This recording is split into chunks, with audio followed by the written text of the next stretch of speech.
I'm the nostalgia critic. I remember it so you don't have to. Let's talk a little history. Shut up, you gotta learn something! In 1862, Anna Leonowens was given the opportunity to teach the many wives and children of Mongkut, the king of Siam. She accepted and later wrote a series of memoirs about her experience called The English Governess at the Siamese Court. The memoirs were controversial, to say the least. Many saying she exaggerated or downright fabricated her influence on the king, and that she reduced a man who was a Buddhist monk for 27 years into a cruel, extreme, even violent monarch. Years later, Margaret Landon wrote a fictionalized, or even more fictionalized version called Anna and the King of Siam, again reinforcing Anna as the revolutionary and Mongkut as the harsh, eccentric ruler. Thailand finally said, "Hey! We've had it up to here with your bullshit! We're going to write our own version for English readers, which will later become Mongkut, the King of Siam. And our writings will be placed in the Library of Congress for all you readers to see the truth. Maybe then, America will know the true history of our beloved king." God damn it! Rodgers and Hammerstein's The King and I came out, glorifying Landon's book and making her story more popular than it's ever been. So the controversy about telling only one side of the story continued from here on. But then another adaptation came out, this time in animated form, under the same name, The King and I. Getting to know you, getting to know all about you.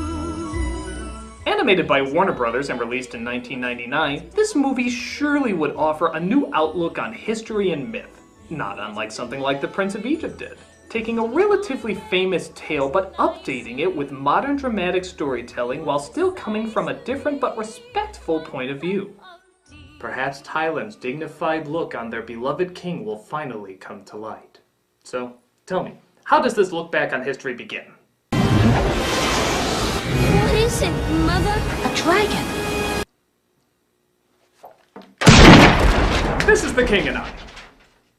Did I see that right? I mean, did I really see that right? A dragon? We're starting off The King and I with a fucking dragon? What band of bum idiots produced this cinematic idiocy? Oh, gee, now it makes sense! Rankin Bass, the same animation team who made those stop-motion specials that put more emphasis on the stop than the motion, and produced a whole slew of what I like to call awkwardmation. The cartoons that were never good, but you were just so fascinated by how strangely they moved that you had no choice but to keep watching. This film doesn't even have that distinction. It has good animation. To an extent. It's good Warner Brothers animation trying to be good Disney animation, resulting in bad Warner Brothers animation. But honestly, I'm probably getting ahead of myself. Let's look at how this film begins. The governess is being transported to Thailand during a nasty storm. Clearly, she's already doing a bang-up duty of her job as her son is climbing the edge of the boat for his pet monkey. I'm sure she'll do great looking after those kids. I should have known it was your fault. Louis, are you all right? Mia, Mia on the wall. Who's the loosest adaptation of all? I'll use this English school teacher to help me dethrone the king. Actually, this is the Prime Minister Kralahorn. In the original film, he's a stone-faced traditionalist who believes in the old ways, trying to help the king run a good government but still keep true to his traditions. This one comes pretty close. Here he's an evil wizard who wants to dethrone the king by using his magic powers to take over all of Siam. Oh, and the Japanese didn't fire at hospitals. What? Upon hearing that the school teacher is arriving, he comes up with a plan so evil that it makes rats jump out of his shadow. You heard right, rats jump out of his shadow. I'll cleverly convince her that our king is a barbarian! Isn't that like one of the missing Grinch lyrics? You're a mean one. Crawl home. You have rats in your shadow. You dance as horribly as our drunk Ricky Ricardo. Crawl home. Thank God the person this is based on is dead and he has no estate to sue you, because if they could, they probably would. No, I don't get it. You're right, but you go explain to me now, huh? He also has a sidekick played by Daryl Hammond named Master Little. Why does he have a sidekick in this version? Because everybody has a funny little sidekick in this movie. In fact, we can probably just go ahead and start the funny little sidekick count. The monkey, most racist interpretation since Breakfast at Tiffany's. The dragon, okay, we won't count him. But yeah, I'd say let's address the white elephant in the room, but we don't need to. It's one of the funny little sidekicks coming up. What is it? And speaking of awkwardness that needs to be addressed, Pralahome does indeed send a dragon to attack them, which doesn't make sense seeing how a second ago he said he wanted her for his plans. So why is he trying to scare her away? But thankfully, Anna has a foolproof way to fight him off. Whistling! You heard right. In fact, I'm gonna be saying that phrase a lot in this review. I'm just gonna have it on standby. She starts whistling. Mother, what are you doing? I'm whistling. That's what I do when I'm afraid.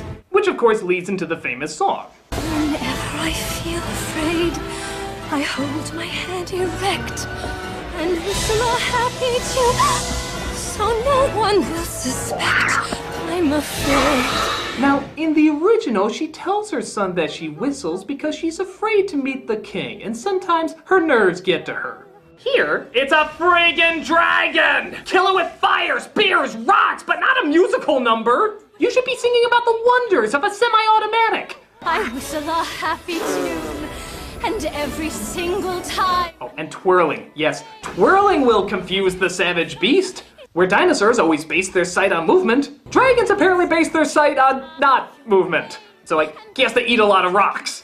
But you want to know the really bizarre thing about all of this? And trust me, it's not an easy sentence to say considering what we put on screen. No. The really bizarre thing about all of this is, it works!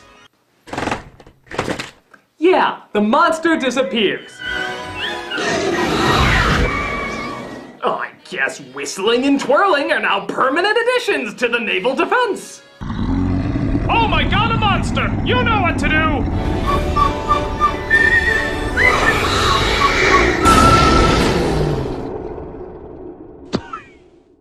So they make it to Epcot, Thailand, where Anna is finally introduced to the king, his high-fiving panther, his penis's resume, their cuddly sidekicks, and of course, his possible multiple wives? Yeah, in the original there's no mistake, they're definitely his wives, but here they never clarify whether these are wives or servants. I guess either way it doesn't matter, as we can just assume he's putting his dick in them, but still, a little clarity would be nice.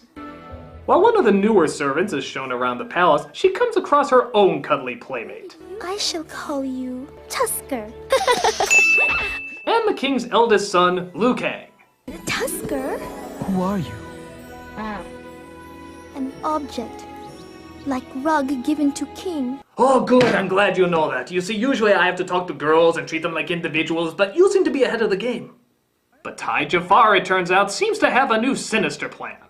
If the boy gets hurt, the king will be blamed. We're going to mess him up. So, first it was make the king look like a barbarian to Anna, then it was scare Anna away with a dragon, now it's try to kill Anna's son? You're like a one-man political debate. You can't stay agreed on anything. You lack focus. Crawl home. You need some Adderall. Whoa. You'd have to be brave to face one of those. Darn it all. All right, you villain. Take this right now. So while most of the audience refills their popcorn because clearly they know the next 2 minutes is nothing but this, Shang Tsung decides to write a letter to the British fleet to make it look like the king is treating Anna horribly. Oh, Sir Edward, there's a letter for you. Really? Follow that letter.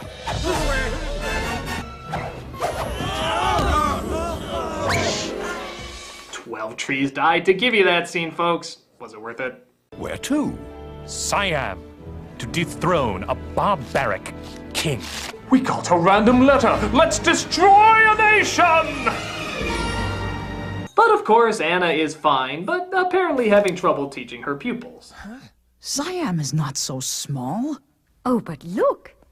England's even smaller. But Royal Palace is center of whole universe. You know, the irony is that this misunderstanding of history from delusional people at the top who think they're always right can just as easily be translated into American film animation. I mean, really think about it.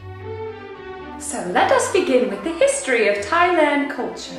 Thailand culture come from Big Dragon. Big Dragon decide who live and who die. And those left created Thailand.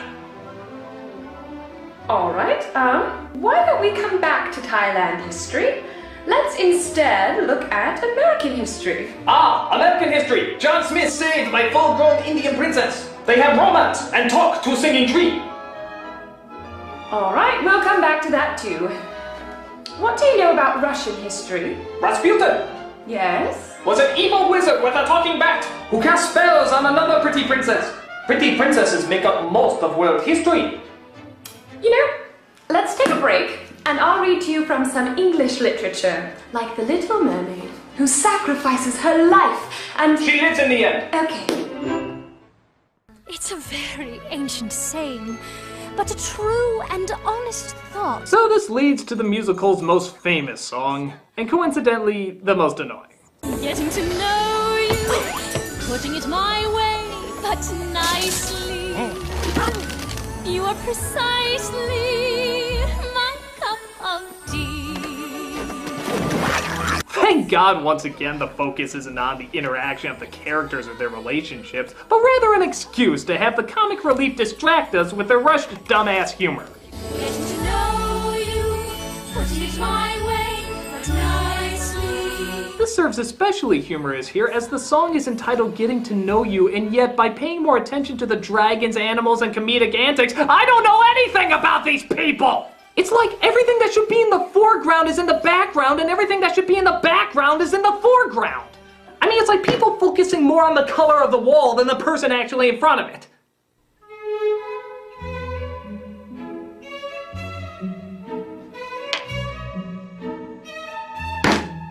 Really, guys? Really? Okay, well, let's go to commercial while I try to fix this. Oh, no. Clearly, this is really important. Like, the show can't go on with this abomination behind me. I mean, here I thought the most important thing about the Nostalgia Critic was the Nostalgia Critic. But no, it's the color of the fucking wall. That's the glue that held everything together. So, I'll be right back. We're gonna go to commercial. No, it's too important. We're gonna go commercial while I try to fix this atrocity back here. Oh God, what was I thinking? White!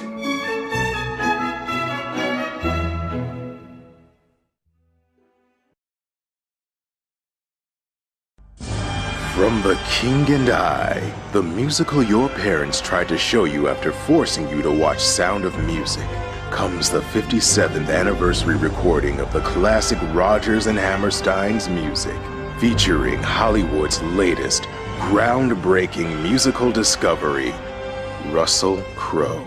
Getting to know you! Getting to know all about you! Getting to like you! Getting to hope you like me! Behold, the musical sensation from Les Miserables, and whatever the hell band he's in, delighting the world with his angelic instrument. Whenever I'm afraid, I hold my head erect, whistle a happy tune, so no one will suspect I'm afraid. I can't whistle. Cut recording. Russell, what seems to be the problem? I can't whistle, Paul. Oh, that's okay. We'll just dub over it in post. Nobody dubs over me, Paul. We'll just rewrite the music so I can sing it easier. I think that might be a little disrespectful to the original material. Nonsense. Perhaps you didn't hear my incredible performance in Les Miserables. I did. That's why I was a little concerned. All the critics praised me. They said they never heard anything like it. If Anne Hathaway didn't get the Academy Award, I maybe would have had Best Supporting Actress. Now rewrite the music before I punch you, violently. Will do. Also featuring world-renowned artists from the 90s, Shakira. Shall we dance on a bright cloud of music? Shall we dance? Cut recording. Russell, you're doing a great job. But do you think you could try it this time with a little more emotion? Right, here's what I was thinking. I was thinking maybe I could squint my eyes and frown. How about that? Or maybe you could try something else. I don't think so.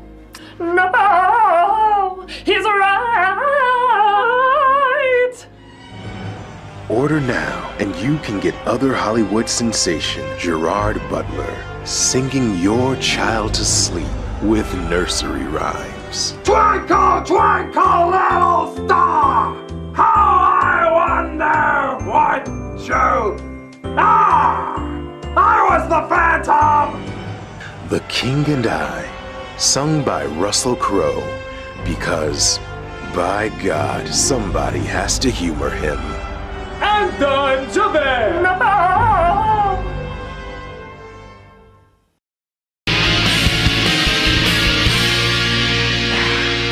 I think I figured out a way to get it back. And boom! There you go. That's so sad. Trying to recapture the glory days. It's kind of pathetic. Doesn't he want to step it up a bit? Try something new? Okay, alright. Boom! Oh, look who sold out. He can hide behind all his high-tech effects so he can disguise the fact he doesn't try anymore. Oh, now he's trying too hard. Could he be any more obvious? I'm allergic to popcorn. He's so insensitive, never thinking of us. You know what I miss? The days when he had the white wall. Yeah, things were good back then. That'd be so retro if he went back to the white wall. So, in keeping with the theme of put as little attention on our main characters as possible, the king sings about the changes of the world and where he belongs in it. But also while giant killer statues come to destroy him! Oh, thank God. I almost thought the song served a purpose. When my father was a king who knew exactly what he knew. But it's okay, because the comedic panther discovers quickly what can stop them. A roar. A roar. Why is it this wizard's powers seem to be defeated by the lamest things? Now I will send in the powerful Godzilla. Oh no, somebody sneezed softly. Well, next I will send in the merciless Rodan. Oh no, somebody ate a Mentos. Well, this time I'm sending in the horrifying aliens!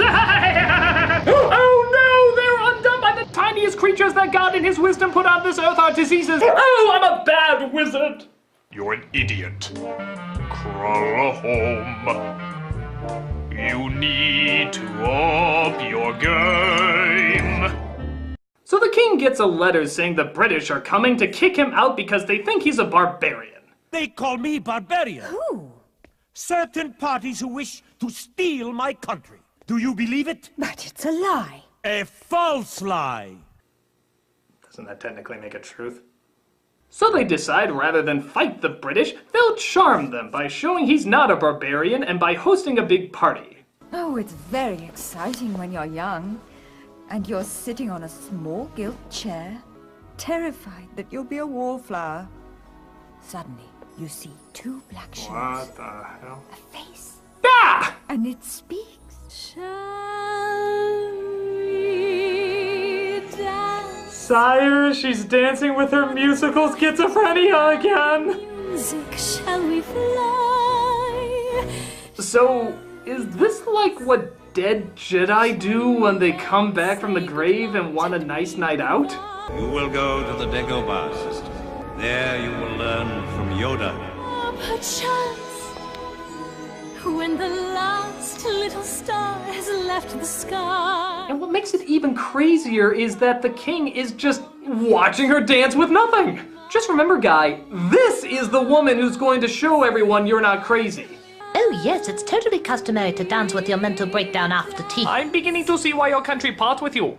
So the British arrive, and you know it's the British because they literally play their national anthem every single time they're on screen. Oh yes, but at the moment he's pretending to be civilized. I'll see through that. See? And everything seems to be going well, until he discovers that his son has given away a sacred piece of jewelry to one of the servants. You gave away? Father, may we discuss this privately? Who? What? Who? Okay, your Daffy Duck impersonation is really gonna need some work. Who? Dishonor! Servant girl and prince! Forbidden! Do as custom demand! whipped till death. I cannot believe you do this. Down, down, down. Father, no. This might be really inappropriate, but seeing how this is a Rankin Bass production, during this scene, could we play this? Where there's a whip, there's a way. Where there's a whip, there's a way. We don't want to go to war today. Oh, if you know the story, you know he can't bring himself to do it. But he does order her to be sent back to Burma. Why'd you say Burma? I'm panicked. But the prince and her escape and try to run away.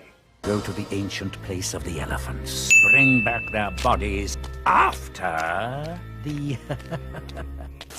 accident. There's going to be an accident? You know, Guy, you keep coming up with these complicated ways to seize power. Have you ever thought about just going up to a really powerful nation and being like, "Dragons! I can make dragons! Give me all your shit!" So the servant falls into the Pepsi Cola River, but luckily the king has his air balloon to try and save the day.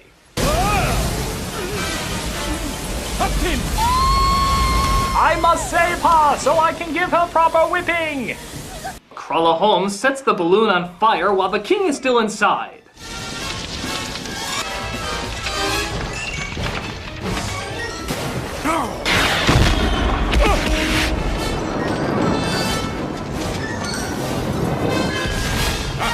I'm super! Thanks for asking.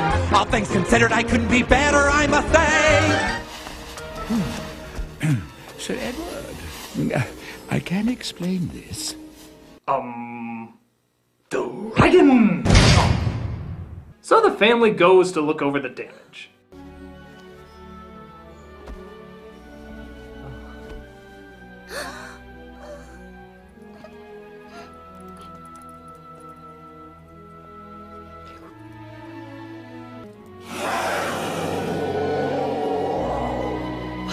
Well, the Panther has given his prognosis. He's definitely dead, folks.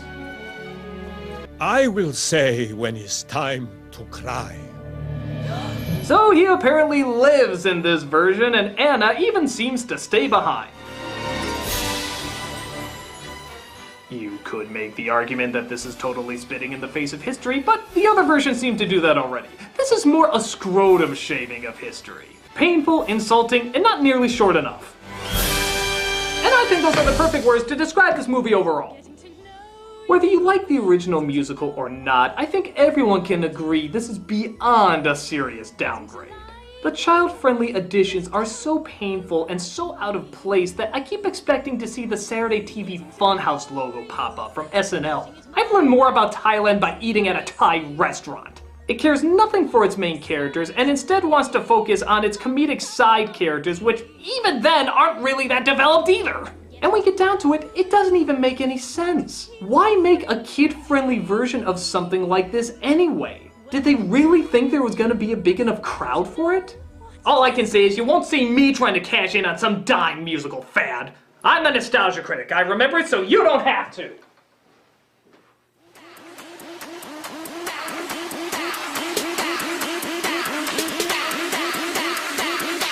They do the Harlem Shake.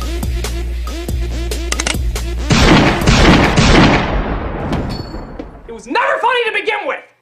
Stop it! The wall's the wrong color.